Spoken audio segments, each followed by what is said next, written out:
just getting, it's my first time at the rodeo with this, so I'm gonna find the screen share first and then. Oh, you are just fine. So we're recording now. So welcome everybody. We're here for the chapter discussion. And Digital Girl, whenever you're ready, take it away. All right, so I'm gonna screen broadcast. Why do you have so many Uh, notifications? Beg your pardon?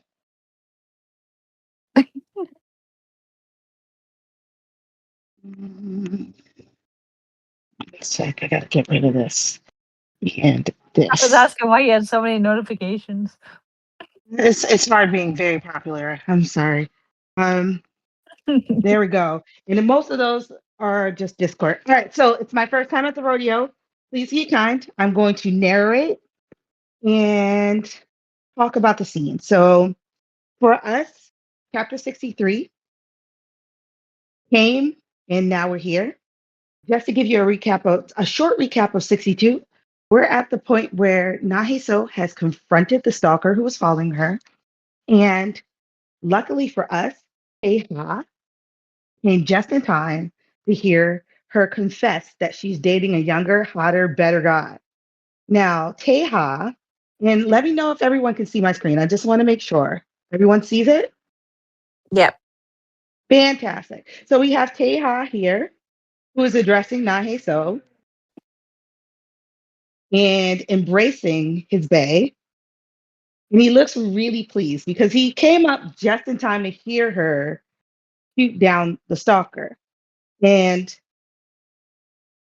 confronting the stalker, he says, "You heard her." Now, this is my favorite part because she never allows him to call her this, but he says, "Nuna, who's this man?" And he took advantage of the moment. And of course, Naheso is not going to stop him because she wants him to get rid of the stalker. And Naheso responds while blushing. She's shocked. And he says, because he wants to keep the moment light. And I know what he's doing here. He says, "Are you tired of me already?" And she, taken aback by the Nuna. And also the question says, "No, you're not. You're not just throwing me away, are you?" Which is his little favorite phrase, right? He always says this in his brain and now to her as well. And of course, Naheso is a little flustered and she says, "Of course not. There's no way I would throw you away." And this is my favorite part here. She, you know, grabs his arm and she says, "You can just ignore this man. Let's go." Now, we know Teha is Naheso's loyal dog, so he's going to go with her. But thing about it is this man has not seen the last of Teha. And I saw a funereal picture for him that said, "Rest in peace." Check the chats. We're going to get into what actually happens to the stalker man who's standing in the alley at this point. And you can see here, Teha already has his eye on this guy, probably recognizes him, and kept a mental note. So we see them walking. And now I just pause at the screen right here because it's an interesting view. You see them walking away, but the viewpoint is from the alley. Now, why is that happening? Is there someone lurking there? We don't know, but we do know because we're going to see what happens next for everyone. But I just wanted to point out here, because in the following panels, you're going to actually see why this is particularly important. And then we have Naheso's thoughts. Ask them to come quickly, and he really did. So when I first read chapter 62, I made the assumption that it was after work hours for Teha. So it seemed like that would be something natural. They had an agreement to meet. I made an assumption here, but we're going to learn something new. And in here, Naheso says, "Did you rush over here?" And he replies, "Yes." And then she says, "Will work give you trouble because of me?" And that clues us in that literally Teha left his job while during the workday to rush to Naheso. And of course, because Teha can't help but to make everything a joke, he says, if I get fired, are you going to take responsibility? And Naheso's looking at him like, what do you mean by that? And now she's blushing. Rather than answer that question, the next thing that she does is rummages around in her purse and pulls out 2,000 Korean won. That's and I love that they have the actual exchange rate, which is $1.44. And she says, "Here, I feel so bad. Get yourself a snack on the way." And basically, that's on the way back. Now, if any of you have, and I'm gonna assume everyone in the room has read chapters, 27, 28, 29, and 30. Something epic happened in that particular series of chapters. And one of those things that came out of that particular section of the story is that Naheso in chapter 27 tries to bribe Taehan with 2,000 Korean won to be her friend and hang out with her while she's, singing out post her breakup with Minchal. So she's like, you know what? For today, I have no husband, I have no family, I have no husband. For today, could you just be my friend? And then they go and drink, and then after she gets drunk, we all know what happens, right? So one of the things that's been a common theme, and hold on one second, you guys, a pop up came up. One of the things that's been a common theme, and I gotta scroll back because it is that after he received that 2,000 Korean won, Taeha has kept it in the back of his mind that their relationship is hinged on how she feels about him, and she feels cheaply about him. And he's something that she can use and throw away. And that's come up more than once in the conversation. And when he received that 2,000 Korean won before, he's like, I don't know whether I should laugh or whether I should cry. And every time he gets down in a spiral, this is something that he brings up to himself. It's like he treats me cheaply. And he looks at it again because here's the Korean won. And he just says, huh, just as expected, it's a cheap move. That's beyond Teha whenever it involves Naheso. And he's just thinking to himself, Naheso thinks this is all that I'm worth. But the truth is, that's all she has in her pocket. Girlfriend only keeps $1.44 USD / 2,000 Korean won in her pocket. Child is broke. She ain't got no ATM. She can't buy you what you want. But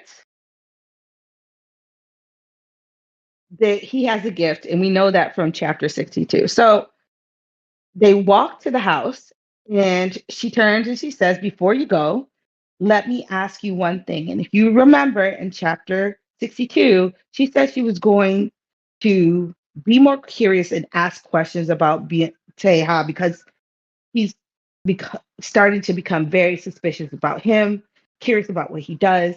And she just flat out says it. I'm just curious, but what company do you work for? Now, this is an opportunity here for Teha to spill the beans and or give her some transparency into his life. However, our friend Teha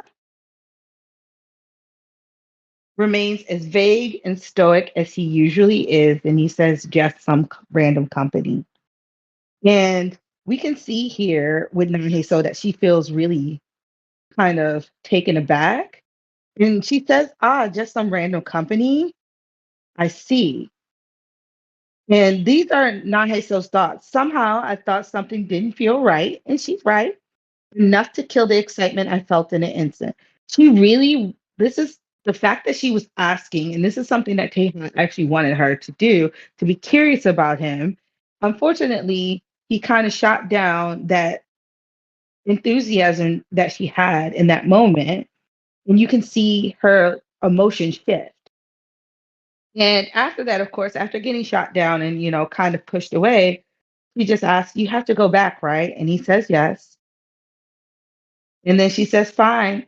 Okay, I'm fine now. If you're busy, you should get going." And that's normal. Nahe. So it's like, all right, well, I'm not going to hold you here with me if you need to go. And she's done this many times when he's like, I have to leave. When he first came to the house after working, like, if you have to leave, leave. But before you go, still, it was nice seeing your face, even for a moment. And we see here that Naheso is willing, she's willing to open up to Teha. And her saying that it was nice seeing his face is something that is giving him the acknowledgement that she wanted to see him. Obviously, she did, but this is a vulnerable moment for her. And it was a vulnerable moment before when she asked him where he worked and then got shot down.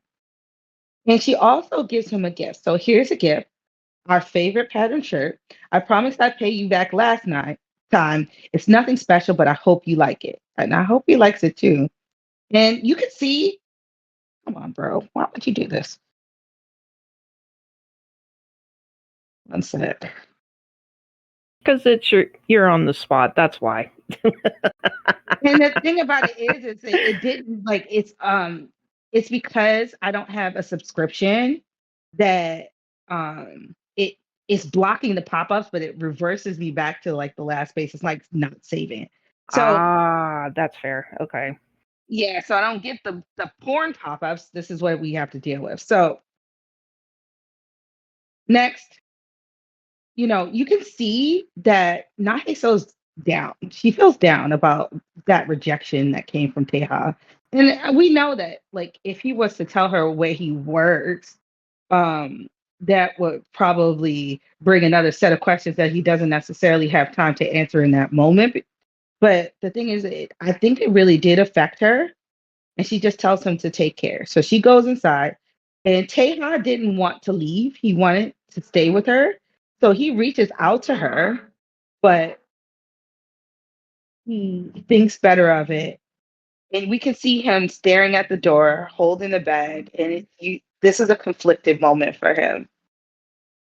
And if you know anything about the steam, he's feeling some kind of way because, like, there's an intensity of his feelings that he's battling with. The man is fighting demons right in front of her door. But what he ends up doing, of course, we'll see in future panels. So we actually cut over to Secretary Ha, who's in the office, and we can see she's in a high rise, by the way. Secretary Ha must be having fun at work these days.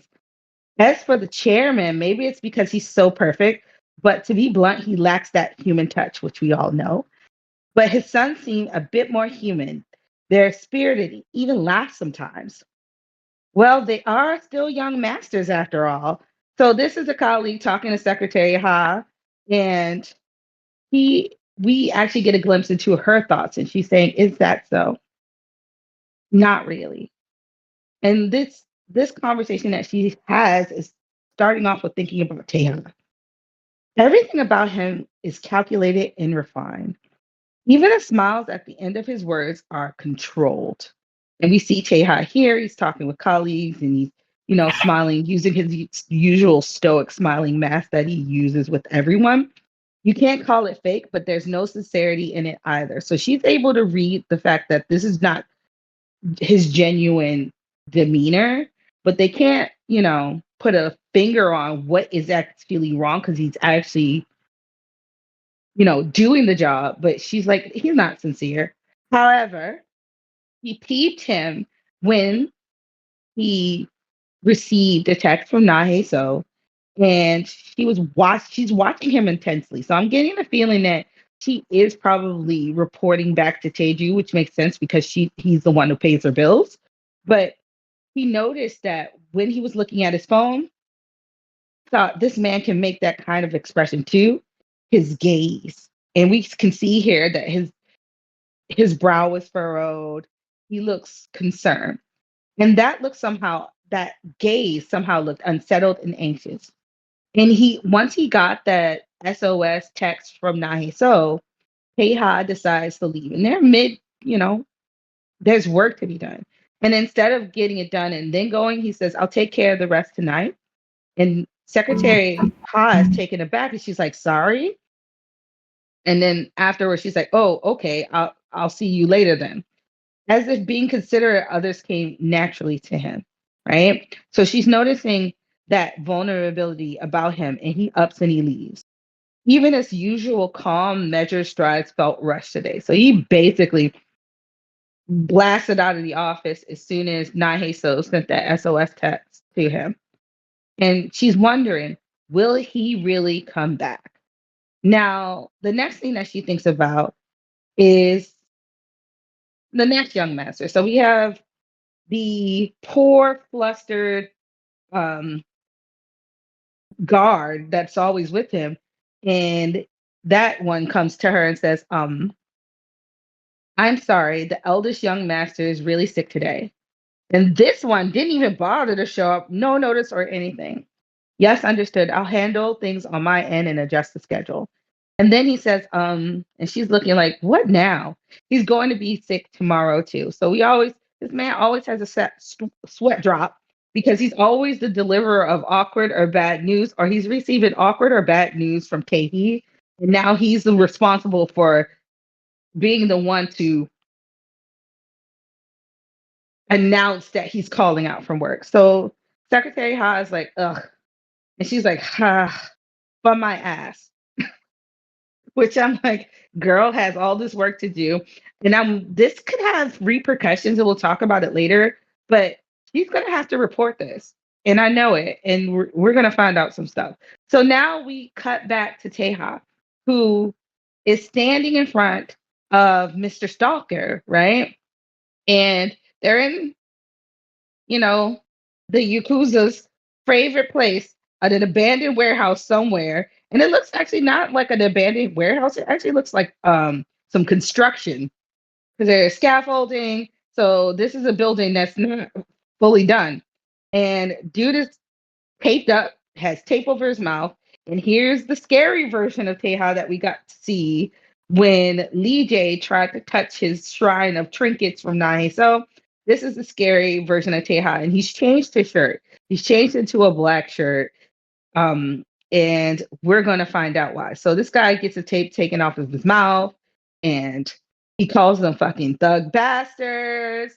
And he's over there berating them after he hit in the position that he's in, where he's tied up in a building under construction, and he's calling them societal parasites who contribute fucking nothing but untie me. Now, meanwhile, back at the ranch, we see Heiha looking through his phone, and we can see that the stalker guy is a sleazy person who actually was taking pictures of Naheso, taking pictures of her butt. And this man has the mitigated gall. He's still cussing people out. You got the balls to act up in the middle of Seoul, want to take a group trip to jail and making threats that he writing checks that his ass can't cash at this point. All this bullshit over messing with one woman, fucking hell.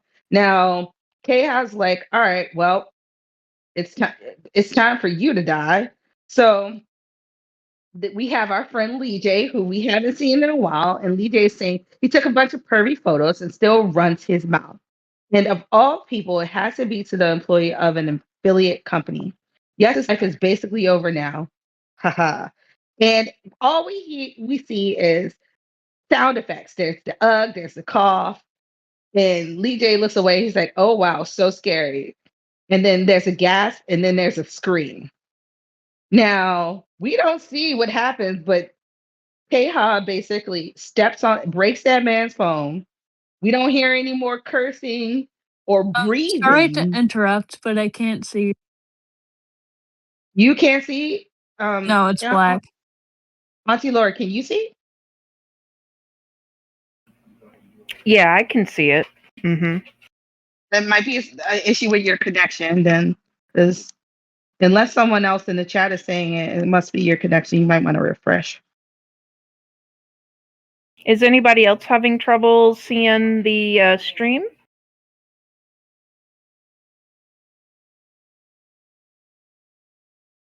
Yeah, it must be your connection, Chrissy. I don't even know how to. Yeah, it might be your connection. I'm so sorry.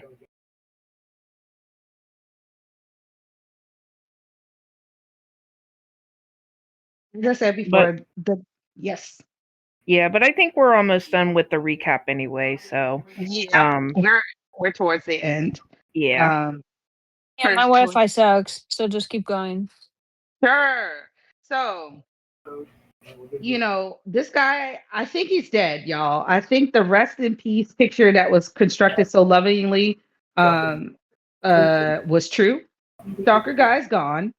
And Lee J says, shouldn't you stop getting involved personally now? Because, you're the young, everyone's watching you, young master. And, we have Tehai here who's expressionless. Now he's taking off his murder gloves. We can't have you walking around with injuries. And he's been walking around with injuries for a while. And the last time that he came into office with injuries, that caused a lot of whispers. And was noticed by his brother. So Lee J's just saying you can't make the block hot. You should leave dangerous things to others. And then Teha basically says letting someone else handle it is more dangerous than doing it myself. And he hands Lee J the gloves to discard. Now Lee J is looking at Teha and he's like, what kind of answer is that? Does he already know that the chairman is watching? And this is a point where Teha is giving Lee J the heads up that he is aware of how under the microscope he is. And he'd rather get his hands dirty than trust someone else to do it, even though he's allowing Lee J to be there. He'd rather get his hands dirty than try to have someone else do it, and they become a liability and they're not trustworthy to either execute the task or they, double cross him. Now, from now on, I'll be away more often, so keep a close eye on Naheso. And Lee J says, trash like this, I can clean them up on my own. It's only because you insist on roughing them up with your own hands. And Lee J is basically telling you, you can trust me to do this dirty work. You can trust me to discard of people, without having to babysit me. But the thing is that Teja's not stupid. And I think people think that he overestimates or he's not aware, but he's very aware of his surroundings to a fault. Even Tehi has said that he has animal instinct. He's able to read the room. And he tells Lee J, yes, you're capable of handling trash, but the next time won't be so easy. And Lee J is looking like, what? And Tejas says, my brother isn't exactly a gentleman. So he knows that his brother is out to get him and out to get Naheso, and he wants to leverage Lee J to keep her safe. Unfortunately, that means that Lee J is going to have to tell Naheso, and there will be nobody dealing with Minchal, which is going to leave a gap. And Keha is aware that he's not going to be able to be as present as he needs to be. And things like that stalker happen when he's not present. Now we get to see Keha being driven around like he usually is in his Maybach. And he's thinking to himself, so these are his inner thoughts. I know that if I rush, I'll mess things up. Everything is already going according to plan. And this flashback to the confrontation with Minchal. I must be patient. Wait patiently. Patiently. So he is fighting demons yet again, like he's standing at Naheso's door. He's chanting to himself, be patient, please. But now the thoughts are running through his head. Thoughts of Minchal, the fact that he's aware that Minchal was more affected by Naheso's absence than he originally thought. The Naheso's face, Min Chaw's face again, his brother confronting him about having a lover and them being upset about his face, the fact that his brother already told him that he needs to watch his back. And then it goes back to Naheso telling him it was nice to see his face, even though she knows he's busy. And he paid attention to the fact that she had a really hurt look on her face. And he wants to be there with him. So he's looking out the window and he basically can't take it anymore. The walls are breaking, the mask is cracking, and he tells Lee J, turn the car around. And it looks like Lee J's the driver right now. Because usually Lee J's in the seat with him, but this time Lee J is the one who's been driving around, chauffeuring him around the city. And Lee J says, sorry, but shouldn't you be heading back to the company? And Keha digs his heels in and he says, Jay, turn the car around. And now we see him in the rain outside of Naheso's apartment. And you can see this is a Maybach. And I've been telling this people for a while. If you don't know what it is, go look it up. And he's dripping wet. He's at her door. Okay. Here's his thoughts again. Thirsty. Endured for a long time, only to burn my tongue on what I've longed to savor. So he's been enduring for a very long time, which we don't know how long, but it's been long. And ended up pathetically wounded.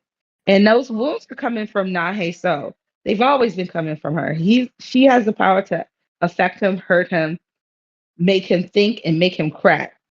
And now you can't unlearn what you know. And we have we have Naheso's little hand. He's coming out the door, and he can't even wait for her to open the door all the way. He basically just yanks it open, and he says, "You can't return to before you knew." And Naheso's shocked. She's like, "Hey, what's wrong?" And he lost the battle with the demons, y'all. He's soaking wet. He looks agitated, and he asked the question that we're all asking: shouldn't you be at the company? But he's not going to the company. And he basically grabs Naheso the way he wanted to initially the first time he came to visit her after working at the company. And Naheso is, of course, shocked, and he's grabbing her butt like he loves to do. And Naheso looks down, and the picture that we have here isn't the picture that we had, like, that is on Naver right now. If you look on Naver, you will see that Naheso has a blush and she's looking down. And there's an implied, it's implied that something in front of him. The major is going to go down next chapter. Oh, yeah. So he says to her, please tell me not to go. I want you, the one who would ruin me. And he says to her, and this is my favorite scene. And I'm going to tell you why this is my favorite scene, because for a very long time, Keha has worn a mask. And now he's telling her, please tell me to stay the night. And his brow is furrowed. His face he's blushing. He is telling her that I need you right now. And don't push me away. Let me stay. And this next chapter is going to be sick and filthy. It's going to be have filthy. To restrain me. Yeah. Yes. There's going to be some smut. There's going to be more than some smut. I think this is going to be the pivotal There's moment going to be where more than 39, 38, 48, and 49 combined. there's going to be some soul shaking, some back breaking, and someone might even not make it to the futon, because that man does not look like he has the capacity to make it past the threshold. Do it in the doorway. Yeah, he's going to go to the doorway as he imagined in his head. And what I love about this chapter, and I know for everyone, right? We're always waiting for these like big pops of moments, right? But what I love about the flow of this chapter is that it actually we had several streams of consciousness. We had Tejas We had the conversation between Naheso and Teha, right? You know, the little back and forth where she did not deny that she said they're dating. And when he called her Nuna, she didn't reject him. She's just like, let's go.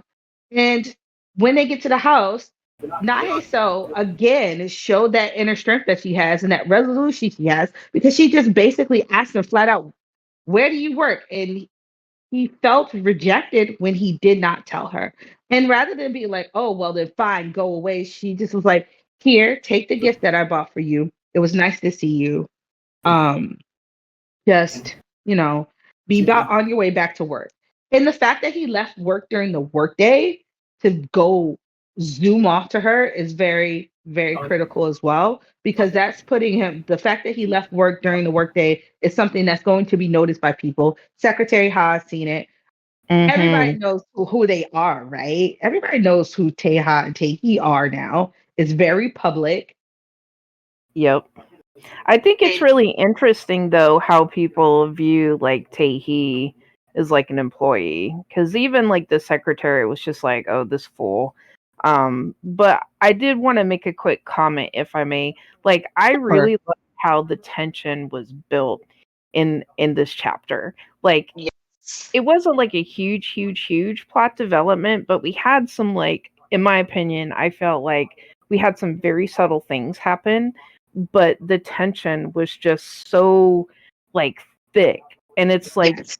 I felt like the way that this chapter ended, I felt like, you know, I think for Teha, it's not so much like the physical aspect as it is. I think he just wants to have that connection with her. And I think he just wants to be with her. You know what I mean? Like, you know, like I kind of feel like he is like craving her attention like all the time. And it's, Absolutely. you know what I mean? It's like when you Mhm. like read those stories about like um serial killers and how they like crave to do what it is ever they do. I feel like that's kind of what's going on. And then we had somebody raise their hand. So awesome. You are on deck, so go ahead and share your thoughts. Hi, thank you for letting me speak. I Of definitely agree course. with you. I feel like it's not just a deep connection, like physically, it's more like a mental and emotional intensity where Mhm. once he never like knew and now that he can't unlearn that, it's just completely a different realm where he can't even go back. Can't go Definitely. back. And Definitely. also too, like I wanted to point out, like what the secretary saying about Tahi. You know, originally in a few chapters back, remember how he felt offended that his father, the chairman, didn't give him that role instead of Mhm. gave it to the young to Tahi. Mhm. So I find that really interesting how the secretary pointed that out in this chapter. Yeah. Like I You it's know just like an want what? to point open that out. secret almost. And I'm sorry, I did not mean to cut you guys off. I'm so sorry. No worries. I No, was not going at to all. say that the way that she actually positioned the two, you can tell who she favors. She does not favor Kahi. Okay, so people Mm-mm. thought that the Secretary Ha was excited about Taehi. No, that's not the case. She thinks he's an idiot, and everyone's like, "Oh, they're so human, they're so nice, they're young masters," but she actually sees Teha above Taehi. And that big open secret, the fact that Beyond Jew has two sons is now put in front of the whole company right now, and they're Mhm. competing against each other. And this is going to be pivotal towards that decision that Teju makes about who is going to be heir of this conglomerate super company that we don't know Mhm. what they do, but they do a lot, right? Um, I I think mean, it's can you really imagine like the slap in the face that Taehi, is facing right now and how much like face he's losing now that he's got to compete not only with a younger brother, but a brother that is like considered to be a bastard. You know what I mean? Like how much do you think that hurts his pride? And all the like, way. I mean, this dude has got to be mad, like seriously mad. I mean, he's mad enough to try to like find his woman so, he can try to like, use her as leverage, I'm pretty sure. You But the know. thing about it is that he was gonna do that anyway. Before he even went into the office, he was yammering to his friend after like trying to like interrogate a woman mid stroke on a table. That had nothing to do with, you know, what goes on at work. That was everything to do with the fact that he wants to make his brother miserable. But in that effort, rather than proving that he's smarter and worthy, he is an entitled brat who isn't even doing the work at work, right? So Mhm. obviously, because there's a lot of things that, of course, Teja is a bastard, right? Yep. But also, Teja is taller than him, even though he's a younger brother. He's more handsome. Everybody continuously tells this man that Teja is a Mhm. handsome man. They Yep. said it, and he's reminded in every way that Teja looks like a carbon copy of his father, looking more Yes. like my father than I ever will. And there's Mhm. nothing that can be done about it. So now he knows that he is face to face up against his brother, who he beat senseless for years because he's like, "You're nothing, you're trash." And now he has to compete with this trash, except he acts like trash. Yeah, he really does. I mean, I will say that like I kind of like the way that the story has turned. Like I kind of like that we're now seeing how Jesus is trying to engage him more. Mm-hmm. And, she's trying to find, she's asking questions about him, which she's never really done. So I feel like that once he does answer that question, I feel like that's going to be the point of no return for their relationship. I feel like at that point, you know, it's like all in or nothing, shit or get off the pot. I feel like I don't know how you guys feel, but that's the read I'm getting on this point of the plot. Like, I'm kind of feeling like when she finds out, it's going to be like a defining moment for them. I think that he is going to have to tell her the truth under duress. He's trying Yeah. his best to complete the plan that he put in place. But there's two factors that are going to keep him because he's aware that his father's watching. There's no way around that. He's also aware that his brother, he's in competition with his brother, and he's planned around that. He knows about mental, he's planned around. The thing that is the obstacle is him, his patience, and Nahe So and what she's going to do. Now, Yep. here's the thing. Rather than continually press him, I feel like Nahe So already got the indication from him that he's not going to reveal much. But that's going to Mhm. send her in a different direction than we think. That's going to send her into, all right, you won't tell me, but I'm going to find out anyway. Because the lady's not Mhm. dumb. No. So when you saw those covers and she had a folder of evidence and she was interrogating Teha, I think what she's going to do is start building a case of his inconsistencies because she's like, you know what? This is a little wild. This happened, this happened, this happened. How do you know? And at some point, she's going to press him because at some point she's going to get impatient. But I think Yep. what's there's a comment in the chat that I want to expand on. Yeah. And it's from Nettie, and it says, I already said it in theories, but this is a chapter where we finally see Teha unravel. And like Secretary Ha said, the way he calculated and composed, and the way he moved in low-key panic, fighting demons and God himself, to not go see Nahe So, but go back to the company is finally showing how thin his patience is drawn. This is also a sign that this stalker was not sent by anyone, and it was a factor that Teha did not put into calculation. The factors were always Minchal, his brother and dad. This was new, and this made him almost go mad. I agree with this. 100%. And I was actually just gonna read that comment too. So you read Now, my mind. so last night you and I were talking, right? And Mhm. we talked about the fact that this man has walked around his entire life with walls in place. He does Mhm. not Yes. show emotion. Mm-mm. He does not let anyone know what he's thinking. And for some people, no one knows his true face. The only person who actually knows his true face at this point is Nahe So, and she does not know that. And here's the thing, we do not know how long Teha has been following Nahe So around.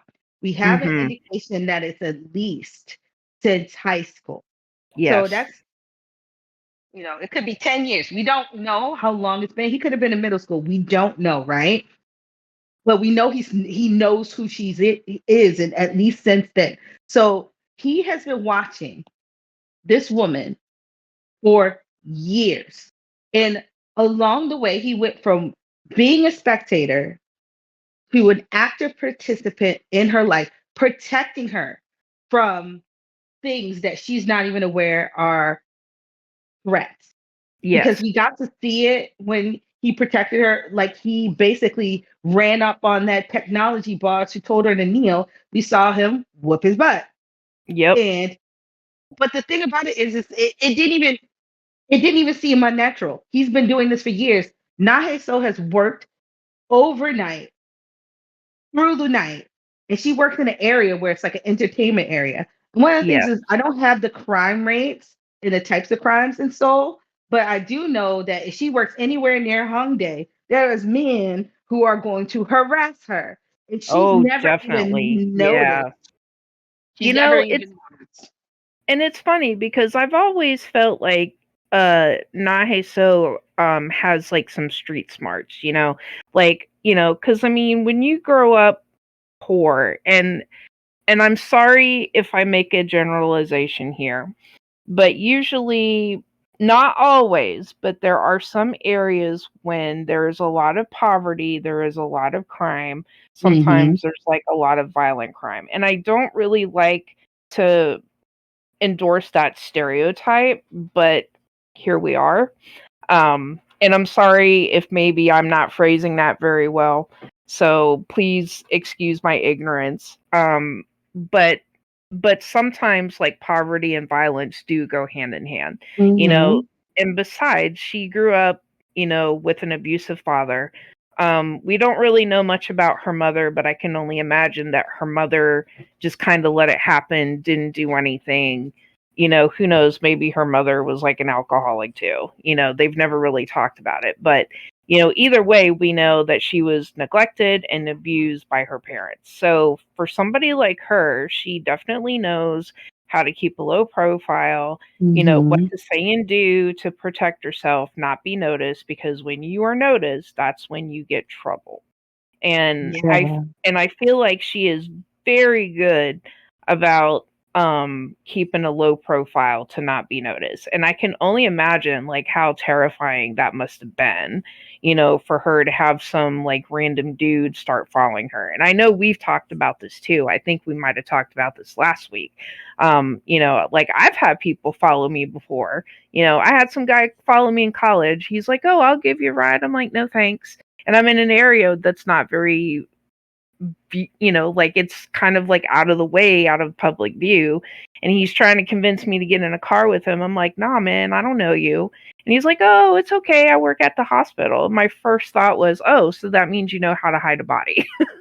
I mean, it sounds ridiculous, but you know, but you just don't know what other people are doing. And, and I think for her, who's someone who's used to taking care of herself, I'm sure that was like the last thing she wanted to do was bother, and I say bother in air quotes, Teha. But that just goes to show how much she has started to rely on him. I think that is huge, especially for someone like with her backstory. And the fact that, she works like a million jobs just to make ends meet, and the fact that she's relying on someone for protection, I feel like, in my opinion, I feel like that screams volumes. Absolutely. And I think something to think about. Um, she's worked most of her life since her teenage years, and she's always considered herself an NPC. She's a very beautiful woman. When she was with Minchal, she felt run down. She didn't even feel beautiful. So it never occurred to her, right? that she will be the object of a young man's, adoration and obsession.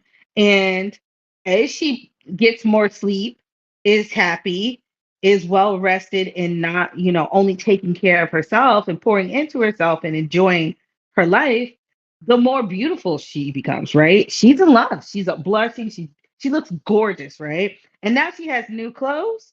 He went from being this NPC in her brain to the main character. And she's not Yeah. aware of it. She's not aware of it. But another thing is that she doesn't have the layer of protection that she once had in the shadows. So now that gap is there, and he's aware that that gap is there. He's like, that has to be closed. I need you to watch. He told DJ, I need you to watch her because she's in danger, and I know it, and I don't want her to be harmed. My brother is coming. Yeah, and I think that's gonna herald some, and I'm sorry, I was drinking some tea and of course I swallowed wrong, so I promise I'm not dying. But yeah, but I was gonna say too, I feel like we have gotten in a season 2 without a season 2, if that makes sense. I feel like, Mm-hmm. you know, and I've always felt this way, as soon as we get, some kind of resolution with Minchol, I always felt like everything was going to shift, more towards the Bone family, and I'm kind of happy that that's happening because I feel like, even though we haven't got a lot of information yet, I feel like it's coming to us in dribs and drabs. And I feel like we're finally going to be able to, fill in the gaps of some of those things. I was really excited, when we saw a snippet, of, what we think is maybe the first time Teha sees, Naheso. And I'm really interested to get more of that backstory because I mean, obviously that's going to feel, an answer and probably present a lot more questions. So Absolutely. I'm just really excited. And then I did want to read some comments here. So Ciora was agreeing with Nettie, saying that was a good point about the stalker. That's probably why he thought of Minchol and his brother and ran to her. And yeah, I agree too. Because I can only imagine being a significant other and just knowing that your partner's in danger. I mean, that's some scary shit right there. Um, Yeah. so and then I just wanted to read some of the other comments from Nettie.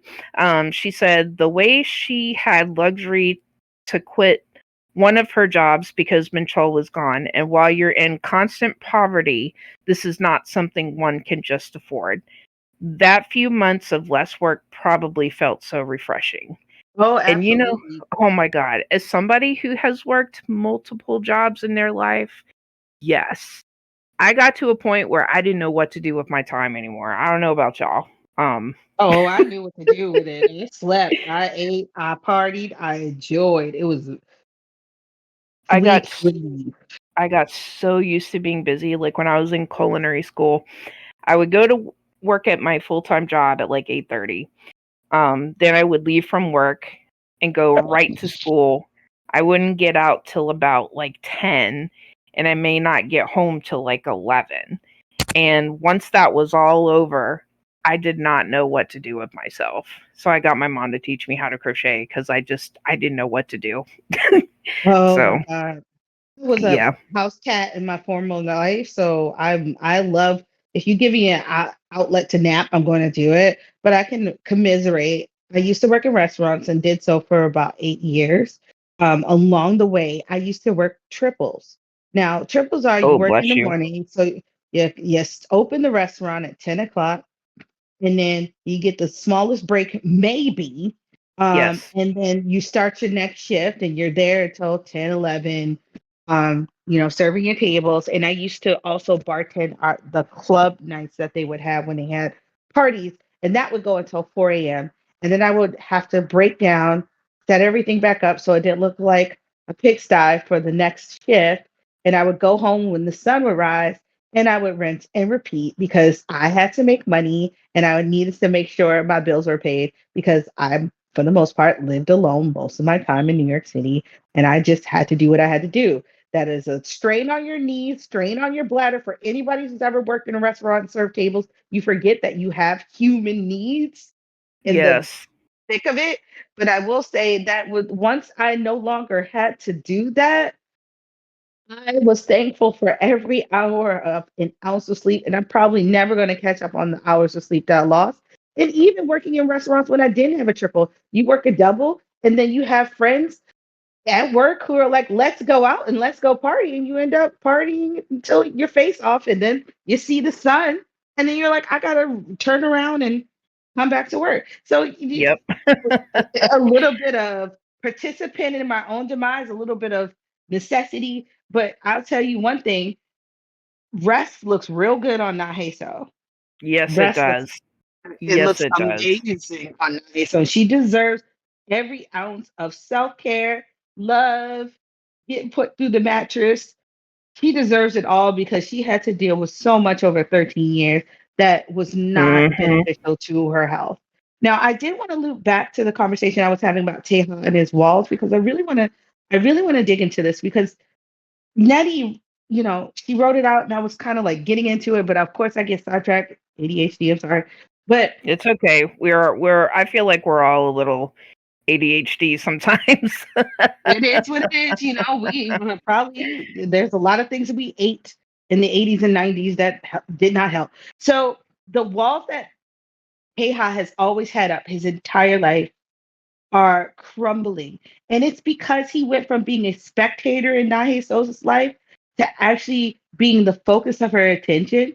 And the thing about it is, once you get a taste of that dopamine hit of being with the one that you love, you have longed for, yearned for all this time, it's addictive.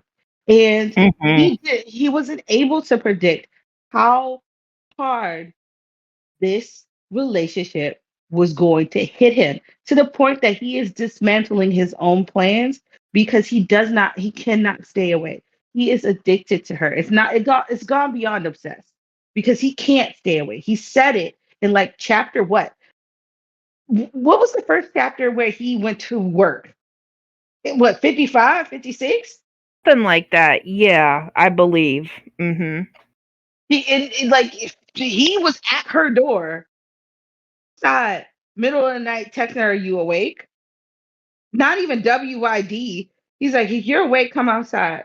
Because he could not help but want to see her. That is his Mhm. lifeline. But also he's like, I want her to ruin me. And he's learning stuff about himself that he is not aware of. And the thing about the evolution of Teja as a man who is in love, who is like has achieved at least one little trinket. It's gone beyond collecting trinkets. It achieved one level is that Naheso is his ultimate dream. And he's never, I don't think he's known how to express the tumultuous emotions within him. And Mhm. Naheso is unlocking things that he doesn't even know about himself. And You he's know, having to I exist. I agree with that. Cuz like I kind of feel like sometimes when you get into a relationship, like I feel like you kind of change. Like sometimes it can be for the better, sometimes it can be for the worse. But I kind of feel like some of what Teja is going through, I feel like it's also personal change as well, because he's Mm-hmm. getting to a point where he he can't think only about himself. He has to think about Mm-hmm. Jesus. And anybody that has been married or has been in any kind of relationship knows that, you know, a lot of decisions that you make, it doesn't affect just you, it also affects your partner. And I feel like he is coming to term. I mean, not that I don't think he ever thought about that. I think that's always been on his radar, but I feel like with this chapter it kind of hit home, that whatever he does is going to affect her um, in many ways. You know what I mean? Like, especially with like Lee J reminding him, oh, the chairman's watching, and and then he's thinking about Minchol, and what his brother might do. I mean, I feel like whenever you get into like a deep, or when the relationship starts to deepen, I feel like you start to think about things that you don't never thought you'd think about, if that makes sense. And I feel like this is going to be an opportunity for growth for him, and I kind of feel like this is where we're going to start to see some of his walls come down with her. Oh, they are you know tumbling. They are yeah, tumbling down they are rapidly. crumbling, especially with the way that he went to her. Yeah. I mean, to me that just means that he's like starving for affection. And honestly, like, I really don't think it's so much the sex as I think it's more of just like the intimacy, and just being able to be close to another human being. And I feel like sex is like the ultimate expression of that, if I that agree makes too. sense. Not to be like, deep thoughts or whatever, but that's This is what just we're kind of here like for. my read on it. But you know what I'm gonna say to this? Because I agree with part of your statement. I don't agree with all. And I Okay, think that's that fair. I believe that Teja has always considered the factors that would impact his relationship and his ability to be with Nahe So. I think I that's agree with always that. been. I I think agree that's with that. always. However, he underestimated the impact that it would have on him, of the reality of how much he would feel with Naheso. Because he doesn't feel nothing with everyone else, right? He's been in people, you like, the employees are great at being like the, what do we call it's a literary device and I can't think of it right now. But Oh, they're like exposition, you mean? position on, no, they're like the fourth wall kind of, like they're telling us about the Beyond family. They're giving us background, and they said Beyond Teju isn't a human. He's cold. He's Yes. not affectionate in any way. Mm-mm. Um, we have Director Bayek. He's frightening. Then we have Tehi. He is a rake. Yeah. I'm Oh going boy. down. Go Regency Sorry. romance. He's not a degenerate playboy who got deported and brought back. Okay, so we have all of these people where he knows who these characters are. He knows these people. They are not a surprise to him. He has observed Naheso, but he hasn't experienced Naheso. Now he's experienced Naheso in more ways than one. Her wit, her tsundere attitude, the cuteness of her, the Mm-hmm. hotness of her, the inside of her. That man was like, I don't know who I am, and I don't know how to work through these emotions because this is all new to him. And Oh, totally. Yeah, like one no, thing that I've always said is, like, he's having like big boy emotions. Not to, yeah, he's not to having make big fun boy of him, but emotions. he's having big boy emotions. And, because I mean, they say that the human brain doesn't really fully develop till like 25, and I don't know how true that is, but I mean, when you're 20, like, you're dumb, you have life kind of figured out, but not really. And I feel like that's where he's at least in the relationship department. Like, I kind of feel like, he's coming into his own as a person, and I feel like he's trying to get out of his family shadow. I think he's just trying to live as him and not his father, but he also has to play a role to get where he needs to be in life. Does that make sense? And It does. I feel like he's kind of, riding a fine line, and he's doing a dance, and he's wearing all these different masks because it's ultimately for a means to an end. It's a means to an end that he can Yeah. be comfortable and stable. And in order for him to he's not ever going to be comfortable if as long as he is a Bayam, if he continues in his life. But for him to be able to provide a position of power where he'll have more control over what happens to him, he must have power. If he doesn't have power, then he could die. Definitely. That's And it. I did and I'm sorry, I did want to read Nettie's comment like super Uh-huh. quick, and then we can Yeah. certainly circle back around. No, I was So just gonna read Nettie it was actually. Yeah, so Nettie was saying, I wonder what kind of affection Teha craves. Romantic is a given that the man is whipped. But I wonder if he also craves maternal affection. Because if he lost his mom really early, what if the way he's so protective and yandere about Heiso is like coping with the failure of not being able to do anything to stop her death? And I feel like we have talked about this before, and I think that is a very accurate assessment. And I want to say that the general consensus when we did have that conversation was pretty much what, Nettie was saying right here. Hmm. I do. You know what? I We can't know until it it becomes clear what his past is. We can't know, right? There's no way. But I do think that he longs for closeness. He longs Yes. for someone to know who he is. Hmm. And that's why when he's with Naheso, because he longs for her. And people might say it's mommy issues. We'll never know. It could be, he could be, Oedipus complex. We don't know. But there has been something in between him and Naheso that dug so deeply into him that he never wanted to let her go. And we don't Yeah. know what that is. It hooked him. And from that moment on, it impacted him so greatly that he was like, I will follow you through Hell's Gate as long as you'll have me. And You know, I kind of feel like, and I don't know how you guys feel, but I kind of the read that I get on the situation is this. If you really look at Jesus' character, she really embodies a lot of traits that you would want in a partner.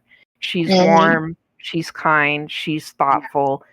She doesn't do anything to get, and she does nice things because she generally wants to. She's genuine. absolutely. And I feel like people see that, and they it draws them in like a moth to a flame. And I think, I really feel like that is probably, um I really kind of feel like that was probably the draw for like Minchol too, like back in the day. The fact that she like cared for him so much that she cried, even before, they did, whatever. But the fact that, she was like, emotional that he got beat up just for her. So I Yeah. kind of feel like because of that kind of energy, people are very drawn to that. And when they Yeah. see someone who's warm and kind and just makes them feel good, they just want to be, in that flame. They want to be around it, they want to be in it. And that's how I kind of see it. Like I feel like, he's, meaning Teha, like I feel like he's never really had the affection that he really needs or deserves. And I feel like, and I know we've talked about this multiple times, but I kind of feel like it's just, he's trying to get the love that he never got. And I think he's fighting to keep it. And I know that like with the way that this last chapter ended, I kind of feel like he's getting to a point where, he just can't get enough of somebody giving him like unconditional affection. Or Well, at least that's my take. Loletta said it. I think for me, the lens that I'm going through is something that Loletta said. Um, I think he wants to belong. If you think about it, Mhm. um, you can have a house, but a house is not a home. Thank you, Luther Vandross. But a house is not a home, right? And he Mhm. has a penthouse. And we saw many flashbacks of this child bruised and battered, very small, very young, Teha, in a stark place where he's alone. And we don't know how long ago his mother was no longer present in his life, but we can see that that boy has spent a good portion of his life alone. And even when he was amongst his peers in high school, he no one knew him, and that was actually a choice that he made for people not to know him. And then it became even more extreme in college, where he isolated himself from everybody, that they knew nothing about him absolutely at all. Mm-hmm. So part choice, part, you know. I think that's more out of self-preservation though, because and I think we kind of Really? talked about this last night. Like, like I kind of feel like, he knows that people are going to try to use him, for Yeah. XYZ. He's a good-looking guy, he's from a rich family, you know, like the perception is he's got everything. Um so Oh I yeah. kind of feel like he is very guarded because he does not want to get hurt. I mean, nobody does. Let me rephrase that. Nobody wants to be hurt. So it makes sense when you were brought up in a very cutthroat environment like what he most likely was brought up in. You tend to build very high walls so nobody can scale them. And honestly, I kind of don't blame him. Because people have like all kinds of agendas. They want to be in your sphere for all kinds of reasons. And I think it is very smart of him to want to protect himself. And I kind of don't blame him for, keeping things close to the chest, especially in his situation. And But if we go back, uh, nope, sorry, go ahead. yeah. My So bad. I'm gonna address one thing, and then I'm going to Sure, actually read what Madam Void said, because it's sure. By they all all tie means. together.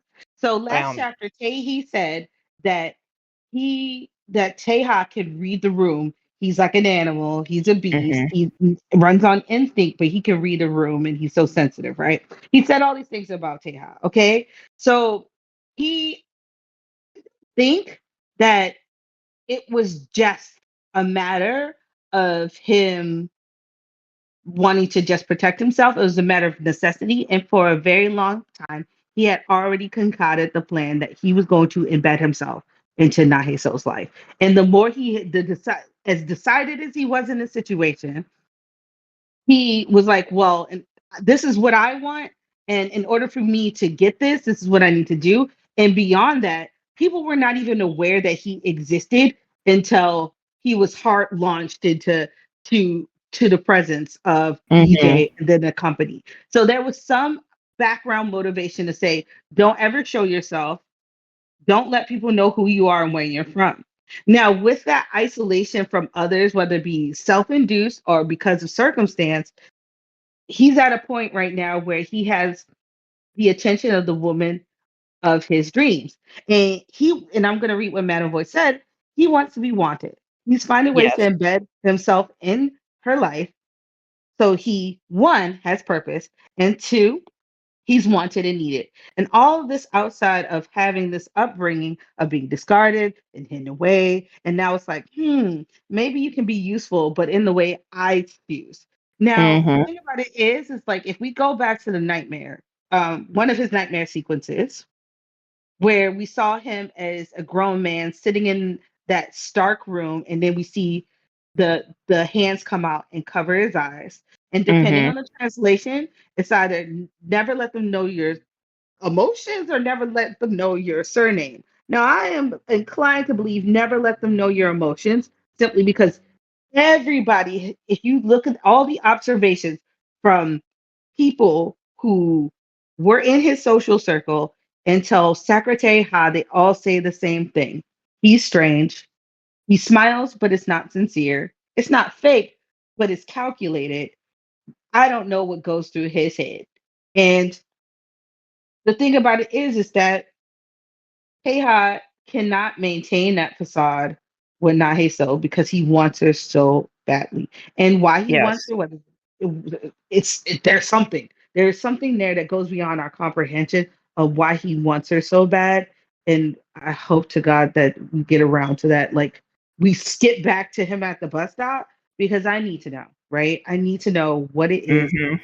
that is that Um, Can I interject really quickly? Go ahead. Hello, We've been waiting.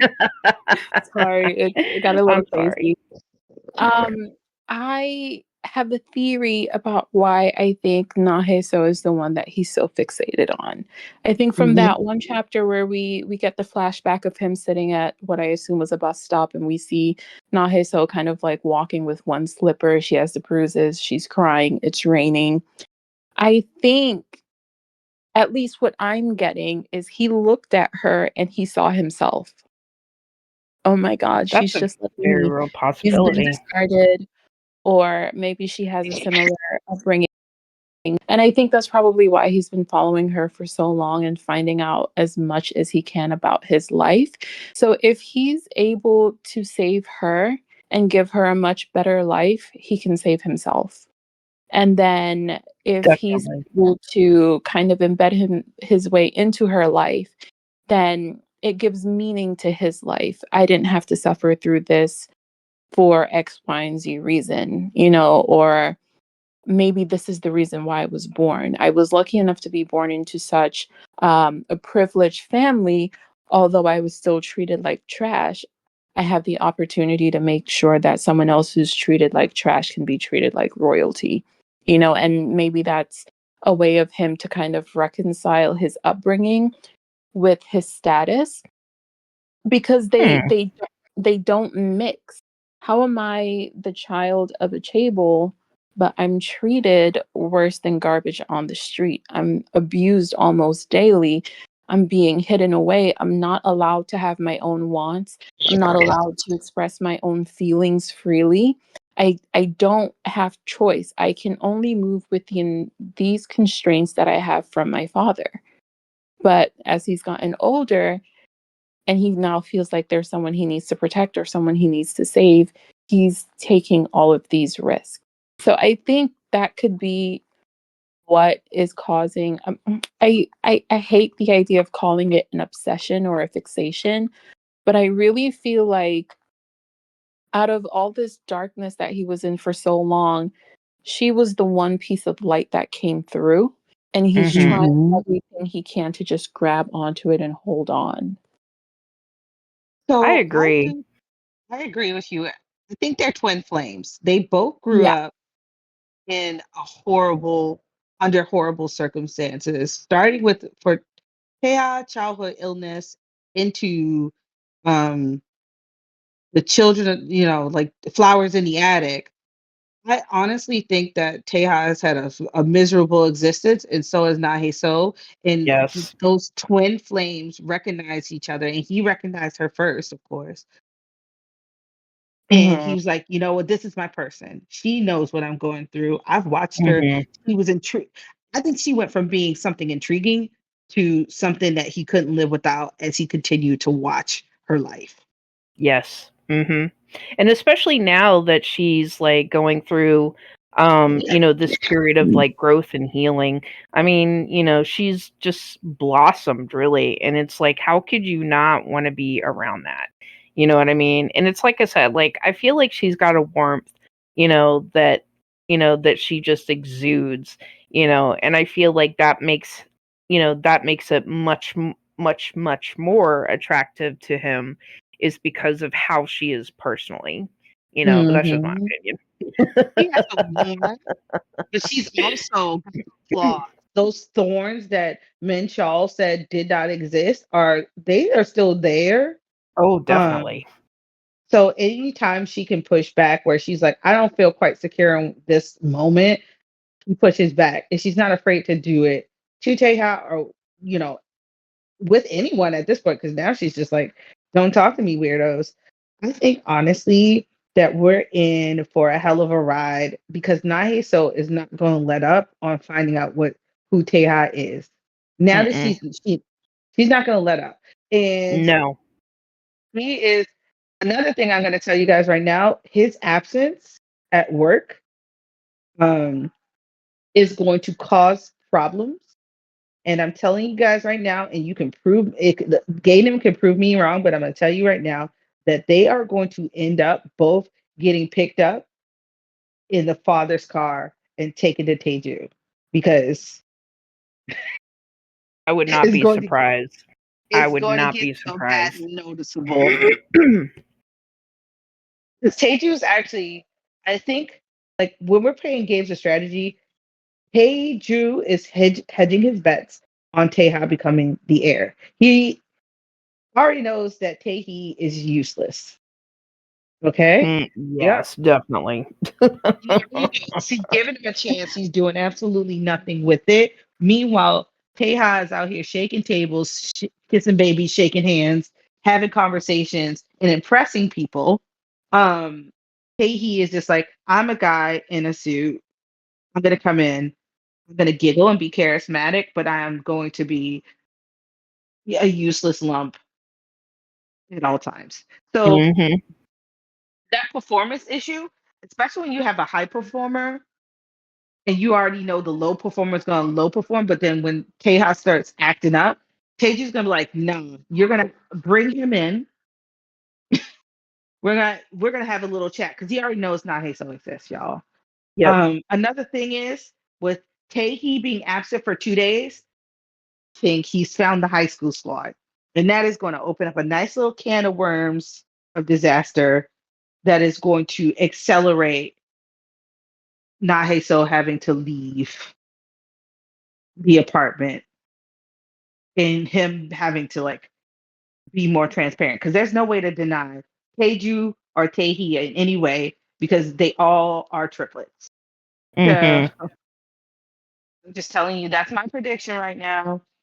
Um, we in for a hell of a ride, and the actual confession, the unveiling of Teha's life is going to be under duress. And then Teja's gonna be like, so well, okay, Sarah, let's go see my dad. Yep, pretty Congratulations. much. And she's gonna get the surprise of her life. She's gonna get this husband, and she's gonna be like, but and it's gonna be probably in a moment where he's already been like, you being weird. And he's gonna be like, yeah, I'm weird. I told you I was insane. And then Teju comes a knocking, and it's too late. They gotta go. They gotta go outside. So that's my prediction, y'all. I don't know what you guys think, but I think this was an incredible chapter. Usually I'm like the chapter was too short, but we had so many things happen. They weren't like how in your face, but we had so many streams happen in one chapter where it didn't feel like I'm left hanging because we know some shit's about to go down.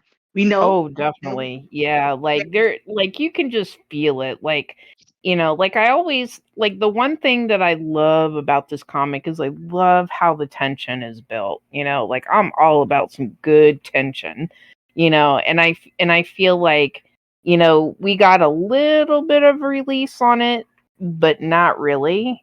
And I feel like, you know, I agree with you. I feel like we're about to get something big pretty soon. Now I'm not going to make any bets on like which chapter because I'm very horrible with predictions. However, I think when it blows up, it's going to blow up. And yeah, I think we're it's just going to be like, happening. damn, what just happened? Uh, So, I think in the next chapter we're gonna get Nahei getting folded like origami, which I'm oh, fine with. yeah. Like, Yeah, we're going to there's get no some smut. we gonna get some smart. We not gonna get the quickie with the face hidden. He can't even hold his face together anymore, and I No. I cannot wait to see it. But another thing I wanted to bring up, y'all, and we are just acting like it didn't happen. This chapter confirmed that our friend Bayam Tehi is the blackest of flags, and he will kill Oh, because that yeah. stalker is dead. He's dead. Yeah, he He's dead. is. I'm pretty sure. Or he's, really, really, really, really, really, really roughed up. But the thing about it is that if he works for an affiliate company, right? Man, my man's broke his phone, was holding his phone, so no fingerprints, right? He's wearing leather Hmm. gloves, OJ style, no fingerprints, no face, no case.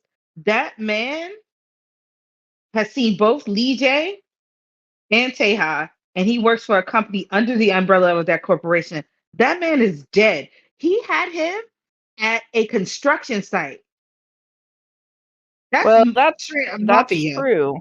That's true. You know, but I'm inclined to believe that he's still alive. I'm Just with because of like the coughing and all of that. You know, I mean, I don't know. That's just me. the final scream. It was a coffin because they took the tape off his mouth and he was still tied up. And then wise man's coffin, he didn't shove the phone down his throat. That man got strangled out because he didn't have any blood on it. He got strangled though. That man is gone. No one will see him again. That might have repercussions as well because now somebody's missing from the company. Yeah. Yeah, you're not wrong on that.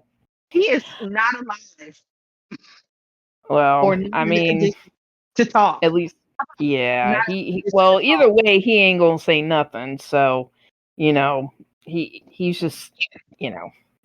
He's But gone. it wouldn't surprise me, you know. But Yeah. I'll be honest, I kind of don't want to think of him as a killer. I think that's what it is. If you want me to be honest, not that I'm saying this needs to be like like a Disney ending or something, but in my heart of hearts, I want to think that beat people up all you want, but just don't kill them. But that's just me. There was too many. Like it wasn't an alleyway where he got knocked in the head, right? Like he Mhm. literally took that man to a undisclosed location to handle him. And they said before, like there's still the Yakuza label on this story. They said before, you do not mess with Beyond Teju because you'll die. Keep your mouth shut and you'll live. And BJ has alluded several times. He's like, this man is going to soon kill someone. Yeah, that's true. I mean, he did. I will say that, like, the first day that he showed up for work, he did mention something about like hiding bodies and shit. So yeah, that tracks. That track. But That man was ready to bury. I just don't want him to be a murderer. But don't I'm mind a me. fan. I'm being silly. Don't mind No, Auntie. don't worry. The Bayams have enough money. They said this guy's trash. Like he's mental practice. He's not a serial killer, but he will kill. And Yeah, they he eat will. serial. Like so, this is a warning here because he already told. Wait, John, that it's dangerous. She's such a useless human being that she let her coworker get stalked times two because she didn't say anything about Teha, and she sure as hell didn't say anything about the stalker. So she's a useless sack of trash. I just want to put Yeah. that out there. No, I agree. I mean, she should have said something. Like if you care about your uni that much, why wouldn't you like be like, "Hey, there's some like weird guy out there looking at you. Do you know who that is?" Like, come on. Come on. Once she realized that Naheso had motion, that was the end of that story because now because in this there's a compare and contrast. He had youth on her side, whereas Naheso had no style, no fashion sense, but she was pretty. And she knew she was Mhm. pretty, but she wasn't getting attention because Naheso wasn't wasn't in her glow up era and she wasn't Yep. getting sleep. So she always underestimated the capacity that Naheso had. And she's like, oh, she's just a coworker. Oh, she's just a Nuna of mine. Oh, she's just a Juma. She's pretty, but look at that. She always thought of it in the lens of, oh, it's kind of funny. Is he looking at you? And then she was like, oh, I love him. Is he looking at her? How dare that? Yeah, she was really like catty and like, when Naheso like showed up wearing that like sweater that he bought for Mm-hmm. her, she was like, "Oh, you look so nice. You were always looking shabby." Like it was such a backhanded compliment, and I was like, "Girl, shut the Girl. fuck up with you." Like, come Girl. on now. Why can't you be nice? Like, I know you mad cuz he don't have no interest in you, but like, come on now. Yeah, Don't be out of all these flavors, you going to be salty. Like, she's really? real salty. She has no motion and she doesn't have a fashion sense either. And now she sees Nae so actually knows how to dress. Mhm. Hey, That is a point. And she's like, where'd she get those clothes from? Oh, now she got a sugar daddy? Oh, I don't like that. Oh, well, it's not none of her business anyway, but that's neither here nor there. So It is none of her business. Oh, shout out to Gayman, by the way, y'all, because we're soon coming to a close because it's, we got like 3 minutes. I want to shout out yeah, to Gayman because we did not see the carrot at all. We got so much good streams of action happening in this story for this one chapter. A lot did happen, and we ain't have to be exposed to the red treasure troll not once. And that made me very happy. well, I feel like his arc is done for the moment, but we know that the ginger is going to return. But I just We don't have think it. to. I think it'll probably be a couple of chapters before we see him. So, God willing. No yeah. carrot jump scare. That's right. That's right. Yeah, I know that's right. All right, my dear. So, do we have any final thoughts or questions before we wrap up? I know that this has been a very enjoyable discussion, so I really appreciate y'all like showing up. So, thank you for joining us, especially on a Friday. Well, or at least in the US, it's a Friday. It's a Saturday in Asia, man. Yeah. I see a couple of people typing, so I'm just trying to stretch the time to see, Okay. Well, you are very welcome. We just had somebody type in the chat, thank you. This was fun. We do this every Friday because, why not? Why not? Yeah. And, shout out to everybody in the Discord. We just hit 900 members today. I feel like in the next month we will probably be at 1,000 if y'all can believe it. So thanks for joining us. We're going to go down to the boardroom just so we can have like a chat and a hangout sesh. So we'll see you there, and I'm going to stop the recording. So have a good evening, everybody. Thank you. Bye. Okay.